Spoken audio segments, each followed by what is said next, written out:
জেলায় জেলায় শুরু হয়েছে রাস্তার কাজ। বসিরহাটে পথশ্রী প্রকল্পে 3টি নতুন রাস্তার শিলান্যাস হলো। আর আলিপুরদুয়ার শহরে 6 কোটি টাকায় একাধিক কাজ শুরু করেছে পুরসভা।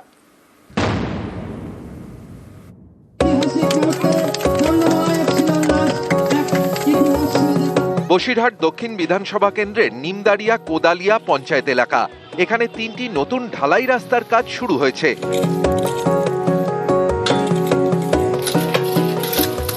পথশ্রী প্রকল্প জেলা পরিষদের বরাদ্দ টাকায় নতুন রাস্তা পাচ্ছেন বাসিন্দারা। এর জন্য খরচ হবে 3 কোটি টাকা।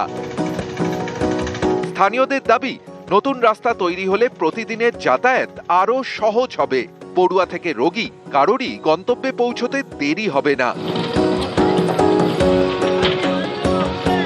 রাস্তার যা বেহাল দশা ছিল, আমরা খুব ভোগান্তির মুখে পড়েছিলাম। আমাদের এই যে রাস্তা হচ্ছে, আমরা খুব আনন্দিত, খুব খুশি। এই রাস্তায় আমাদের স্কুলের বাচ্চা চলাফেরা করে, বহুত অ্যাক্সিডেন্ট হয় এখানে। এই রাস্তাটা প্রচুর খারাপ আছে, অঞ্চলে জানিয়েছি। তারপরে এই রাস্তায় প্রথম শুভ সূচনা হলো, তার জন্য আমরা সবাই আনন্দিত এবং খুশি। এখান থেকে হসপিটাল আমাদের 10 কিলোমিটার দূর। এই 10 কিলোমিটারের ভিতরে এই 6 কিলোমিটার রাস্তা প্রচন্ড খারাপ ছিল। কোনো রুগী পেশেন্ট এখান থেকে যেতে গেলে তাদের খুব অসুবিধা হতো।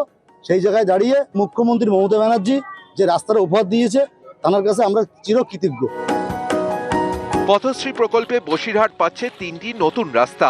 আর আলিপুরদুয়ার শহরে আমাদের পাড়া আমাদের সমাধান প্রকল্পে একাধিক কাজ শুরু হলো। 20টি ওয়ার্ডে বিভিন্ন কাজের জন্য 6 কোটি টাকা বরাদ্দ হয়েছে। গ্রাম বাংলার মানুষ, শহরের মানুষ নিজের পাড়ার সমস্যার সমাধানের জন্য সবাই মিলে এক জায়গায় বসে বৈঠক করে ঠিক করেছেন কোন কাজগুলো আমাদের জরুরি ভিত্তিতে করা দরকার। প্রতিটি বুথে 10 লক্ষ টাকা করে বরাদ্দ করা হয়েছিল, তাই শিলান্যাস অনুষ্ঠান এখানে অনুষ্ঠিত হবে। নিউজ 18 বাংলা। আর এক ফোনে বাংলা এবার নজর রাখতে হচ্ছে ওয়েদার আপডেটের দিকে। দক্ষিণবঙ্গে ফের চলল পারদ। কলকাতার সর্বনিম্ন তাপমাত্রা 16 ডিগ্রির ঘরে। আগামী কয়েকদিন কেমন থাকবে দক্ষিণবঙ্গের বিভিন্ন জেলার ওয়েদার, এবং তার পাশাপাশি উত্তরবঙ্গে বা কেমন আবহাওয়া থাকবে, কি বলছে আবহাওয়া অফিস? আপডেট নেব। বিশ্বজিৎ শাহ আমাদের সঙ্গে রয়েছে। বিশ্বজিৎ, একদমই গতকাল 16 ডিগ্রির ঘরে তাপমাত্রা ছিল, 16.1 ডিগ্রি সেলসিয়াস। আজ কলকাতার তাপমাত্রা 15.6 ডিগ্রি সেলসিয়াসে এসে নেমেছে। অর্থাৎ তাপমাত্রা বেশ কিছুটা নামলেও যে শীতের আমেজ খুব বেশি ফিরেছে এমন নয়, হালকা শীতের আমেজ ফিরেছে। সকালে এবং সন্ধ্যায় এবং রাতে এই শীতের আমেজ বজায় থাকবে আগামী কয়েকদিন। তবে দিনের বেলায় যে শীত, সেই শীতটা উধাও হয়ে যাবে। অর্থাৎ ধীরে ধীরে শীতের আমেজ কমবে। হালকা কুয়াশা, ঘন কুয়াশার কোনো সতর্কবার্তা নেই। তবে উত্তরবঙ্গের ক্ষেত্রে একটা বড় সংবাদ পর্যটকদের জন্য, আজ এবং আগামীকাল ফের আরো একবার তুষারপাতের সম্ভাবনা সামান্য হলেও রয়েছে দার্জিলিং এর উঁচু পার্বত্য এলাকায়। অন্যদিকে সিকিমে তুষারপাতের সম্ভাবনা রয়েছে, বৃষ্টির সম্ভাবনা রয়েছে।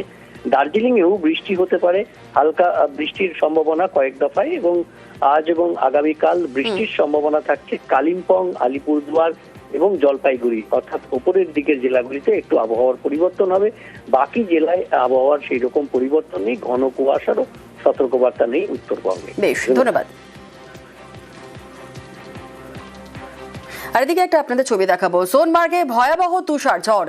সিসি ক্যামেরায় ধরা পড়েছে তুষার ঝড়ের সেই মুহূর্তের ছবি। দেখুন সোনমার্গের ছবি। সোনমার্গে ভয়াবহ তুষার ঝড়, সিসি ক্যামেরায় তুষার ঝড়ের মুহূর্ত।